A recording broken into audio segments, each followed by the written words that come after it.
गोस्वामी तुलसीदास और एक महिला की कहानी। दोस्तों, एक बार की बात है, गोस्वामी तुलसीदास जी अवध में थे। वे सरयू नदी में स्नान करने आए। नदी में उतरकर अंदर की ओर जा रहे थे। उसी समय एक महिला भी वहां स्नान करने पहुंची। उसे जल्दी स्नान करना था। उसने तुलसीदास जी को देखकर प्रणाम किया और कहा, बाबा जी, मुझे शीघ्र स्नान करना अनिवार्य है। आप उस ओर मुँह करके नदी में खड़े हो जाइए। आपको आपके राम जी की शपथ है, जब तक मैं ना कहूँ आप ना पीछे मुड़कर देखेंगे, ना नदी से बाहर निकलेंगे। गोस्वामी जी ने भी उन महिला को आश्वासन दे नदी में महिला की ओर पीठ घुमाकर खड़े हो गए। कड़ाके की ठंड पड़ रही थी। महिला जल्दी जल्दी नहाकर भागी। जल्दबाजी में वह महिला गोस्वामी जी को पीछे मुड़ने व बाहर जाने निकलने को कहना भूल गई। इस कारण गोस्वामी जी घंटों नदी में ही रह गए। जब इतनी देर हो गई और गोस्वामी जी मंदिर नहीं पहुँचे, तब लोग हर जगह उन्हें ढूंढने लगे। ढूंढते ढूंढते पता चला कि गोस्वामी जी स्नान करने गए थे। तब से अभी तक वापस नहीं आए हैं। उनके साथ के लोग सरयू नदी के किनारे जा पहुँचे। उन्होंने वहां पाया कि गोस्वामी जी नदी में खड़े हैं। उन्होंने गोस्वामी जी से बाहर निकलने का आग्रह किया।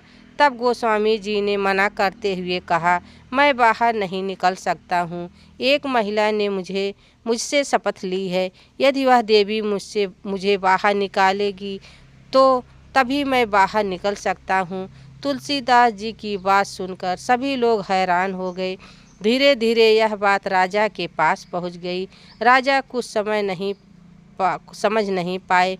वह शीघ्र गोस्वामी जी के पास पहुँचे।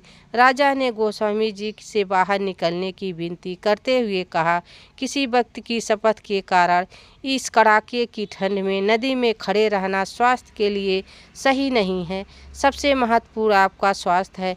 परंतु गोस्वामी जी ने उन्हें मना करते हुए बताया कि मेरे से कहीं अधिक मेरे प्रभु का नाम महत्वपूर्ण है। उन देवी ने मुझे मेरे प्रभु श्री राम की शपथ दिलाई थी। उनका नाम मेरे पूरे अस्तित्व से अधिक महत्वपूर्ण है। राजा ने गोस्वामी जी से पूछा, बाबा जी, उन देवी का नाम क्या है? कहाँ की रहने वाली है?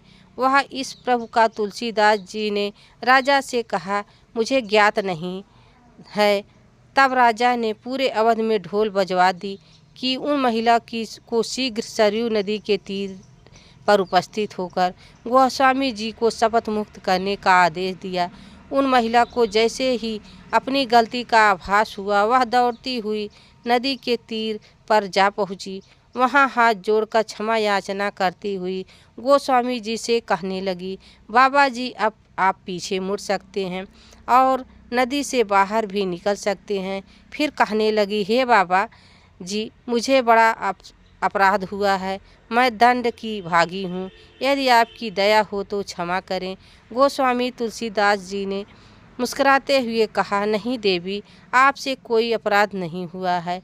मेरे प्रभु चाहते थे कि मैं यहाँ एकांत में श्री सरयू नदी के जल में उनकी भक्ति करूं। मुझे ऐसा करने का शुभ अवसर प्राप्त हुआ। इसके लिए आपको धन्यवाद। ऐसे होते हैं सिद्ध पुरुष। अंततः शांत यह भारत भूमि है, देव भूमि है, जिसे भगवान भी अवतरित होने के योग्य समझते हैं। भारत भूमि संतों की भूमि है। अंतः काल से कितने ही बड़े ऋषि मुनि, आत्मा, संत, जैन, साधु यहाँ जन्म लेते आए हैं।